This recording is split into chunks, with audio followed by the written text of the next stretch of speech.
Hello students.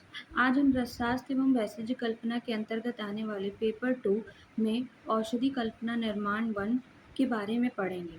इसमें चतुर्विध रसायन यानी कि खरलीय रसायन, पर्पटी रसायन, कुपीपक्व रसायन और पोटली रसायन के अंतर्गत आने वाले जितने भी ड्रग्स हैं उनके घटक द्रव्यों के बारे में, उनकी केमिकल कॉम्पोजिशन के बारे में, उनके फाइटोकेमिकल कॉम्पोजिशन के बारे में, फार्माकोडायनेमिक्स एवं फार्माकोकाइनेटिक्स के बारे में, थेरापेटिक प्रॉपर्टीज, अवस्थानुसार यूजेस, मात्रा, अनुपान, पथ्य अपथ्य, सेवन काल इत्यादि के बारे में डिस्कस करेंगे। सबसे पहले हम बात करेंगे आरोग्यवर्धनी गुटिका की। तो चलिए स्टार्ट करते हैं आरोग्यवर्धनी गुटिका से। यह खरली रसायन के अंतर्गत आने वाला ड्रग है जिसका नाम आरोग्यवर्धनी गुटिका है। इसके लिए निमोनिक बताई गई है जिससे हम इसके घटक द्रव्यों को याद कर सकते हैं। वो निमोनिक है पीजी की लत में तीनों शिला पर गाय कड़वा, यानी कि पीजी, पी का अर्थ हुआ शुद्ध पारद जिसे हम एक भाग लेंगे, जी का अर्थ हुआ शुद्ध गंधक, एल का अर्थ हुआ लौ भस्म, ए का अर्थ हुआ अभ्रक भस्म, टी का अर्थ हुआ ताम्र भस्म। इन सभी को पीजी की लत, यहाँ तक हम सभी को एक भाग में लेंगे। फिर यहाँ से स्टार्ट करते हैं तीनों। तीनों का टी से अर्थ हुआ तीनों। यहाँ तीनों का अर्थ है त्रिफला। त्रिफला में जैसे कि हम सभी जानते हैं 3 फल यूज़ किए जाते हैं, हरित की, विभित की और अमल की। इनका हम 2-2 भाग लेंगे। फिर शिला, गाय, कड़वा। शिला का अर्थ होता है शुद्ध शिलाजतु जिसका हम 3 भाग इस्तेमाल करेंगे। गाय, गाय का अर्थ हुआ यहाँ गा से गुगलू को लिया गया है और ए से एरंड को लिया गया है। इन दोनों का हम 4-4 भाग लेंगे और कड़वा से कटुकी को लिया गया है जिसका 22वां भाग लेना है हम लोगों को। यहाँ हम भावना किसकी देते हैं? भावना हम यहाँ पर नीम पत्र स्वरस की देते हैं 2 दिनों तक। अब इसकी निर्माण विधि की बात करें तो सबसे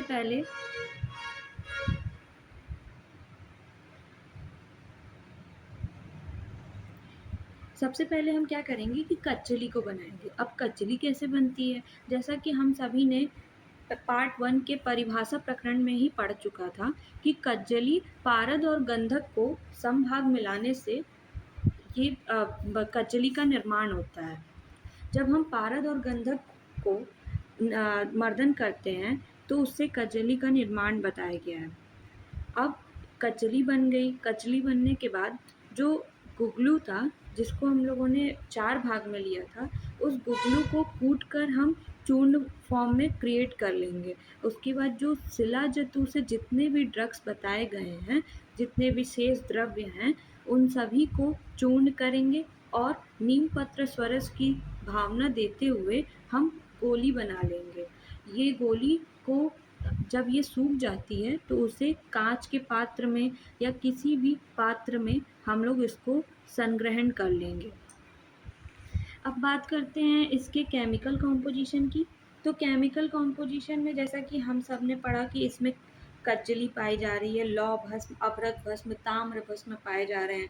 तो कज्जली यानी कि उसका जो केमिकल फार्मूला हुआ वो हुआ HgS यानी कि ब्लैक सल्फाइड ऑफ मरकरी। लौ भस्म का हुआ Fe3O4 या फिर Fe2O3। अभ्रक भस्म का हुआ MgAl Fe2 का होल ट्वाइस O4। और ऐसे ही ताम्र भस्म को हम लोग क्यूप्रिक ऑक्साइड बताएं। तो ये रही केमिकल कॉम्पोजिशन। अब फाइटोकेमिकल कॉम्पोजिशन की बात करें तो जैसे कि शिलाजतु में हम जानते हैं कि फ्यूल्विक एसिड पाया जाता है, हरितकी में चेबुलिनिक एसिड पाई जाती है, टैनिक एसिड पाया जाता है। जैसा कि हम लोगों ने द्रव्य गुण में के पार्ट 2 में ड्रग्स के फाइटोकेमिकल कॉम्पोजिशन के बारे में पढ़ा है। विविधकी के फल में फ्रक्टोज पाया जाता है, अमलकी के फल में विटामिन सी पाया जाता है।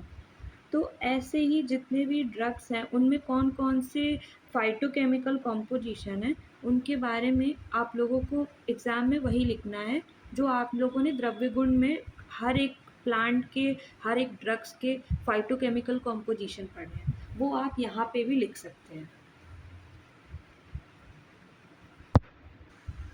अब इसकी काल्य मर्यादा की बात करते हैं, तो जो कुष्ठ के रोगी होते हैं उन्हें 1 मंडल या फिर 48 दिनों तक इसका सेवन करना चाहिए, जिससे कि उनके कुष्ठ रोग दूर हो सकें।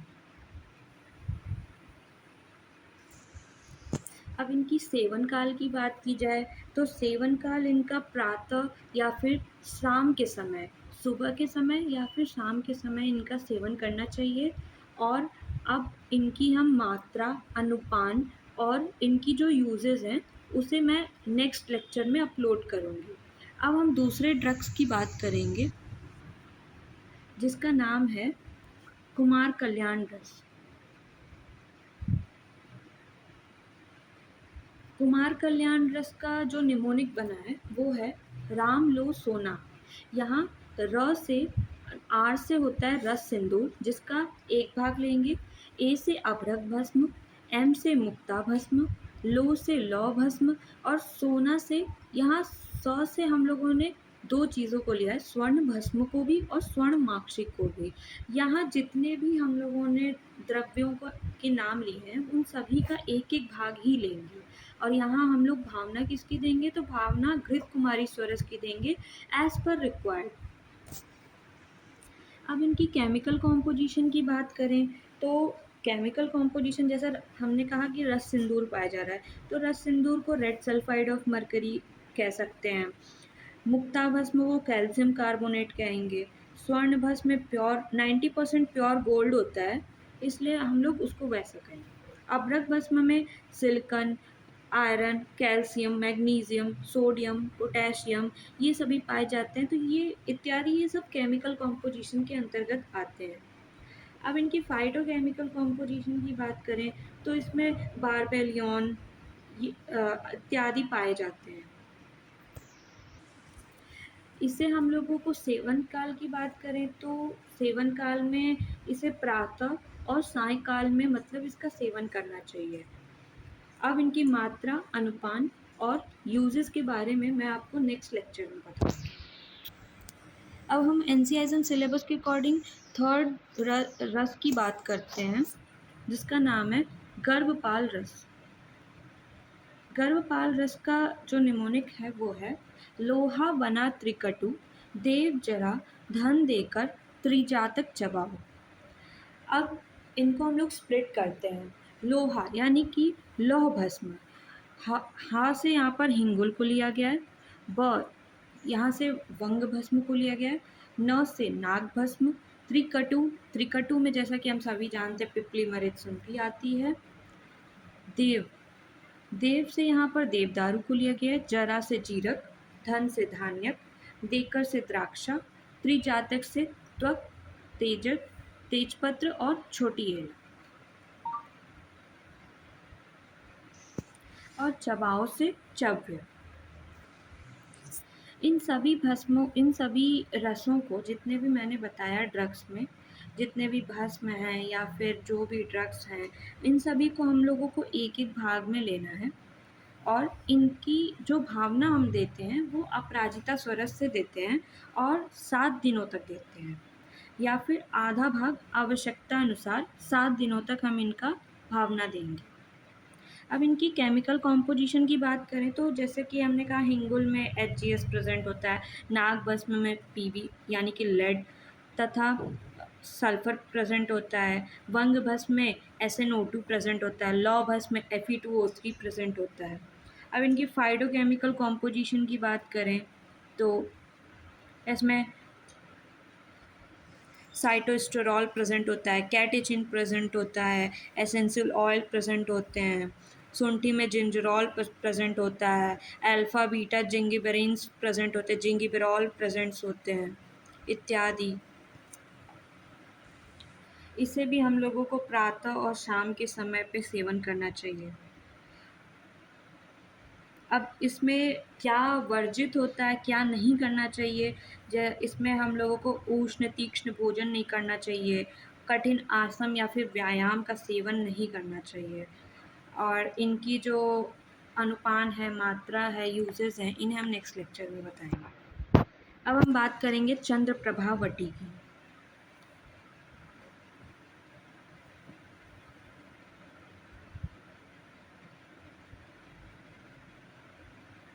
चंद्रप्रभा वटी, इसका निमोनिक थोड़ा डिफिकल्ट है, बट आप याद करेंगे तो आपको याद हो जाए। इसके अंतर्गत क्षारद्वय, लवणत्रय, त्रिमद, त्रिफला, त्रिजात, षडूषण और इसकी मेन निमोनिक है हरि धन सोना बचाओ, गज को दारू देव, कच्चा विष गीला चिरेगा, लौ वंश देता सरकरा गांव सिला पर। अब मैं इनको स्प्लिट करके बताती हूँ। क्षारद्वय के अंतर्गत हम सभी जानते हैं यव क्षार और सर्जी क्षार आते हैं। लवण त्रय में सैंधव, सवर्चल और विड लवण। त्रिमद में नागरमोथा, चित्रक मूल, विडंग। त्रिफला में हरित की, विविध की, अमल की।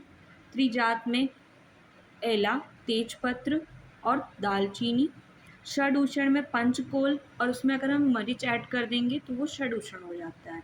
पंचकोल के अंतर्गत आते हैं चव्य, चित्रक, शुंठी, पिपली, पिपली मूल और मरीच, ये षडूषण में है।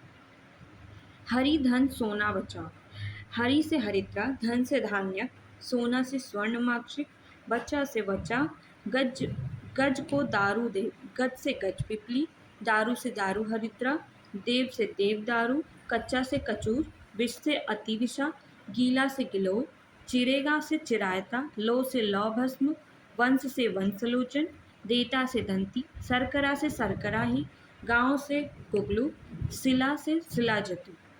ये था चंद्रप्रभा वटी का निमोनिक।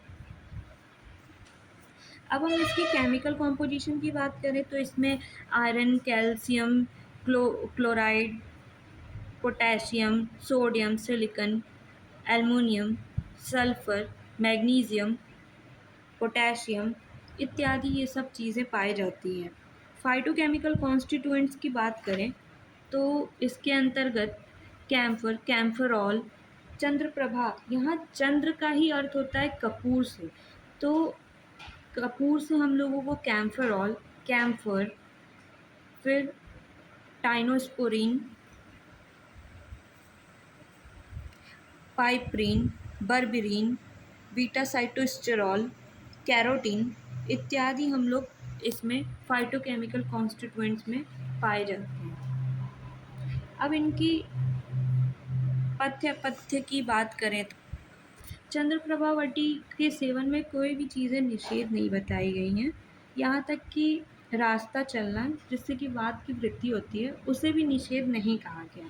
इसके सेवन काल में भी हम सुबह और शाम में इसका सेवन करते हैं, और इसकी जो मात्रा है, अनुपान है, उसके यूजेस हैं, वो हम नेक्स्ट लेक्चर में आपको बताएंगे।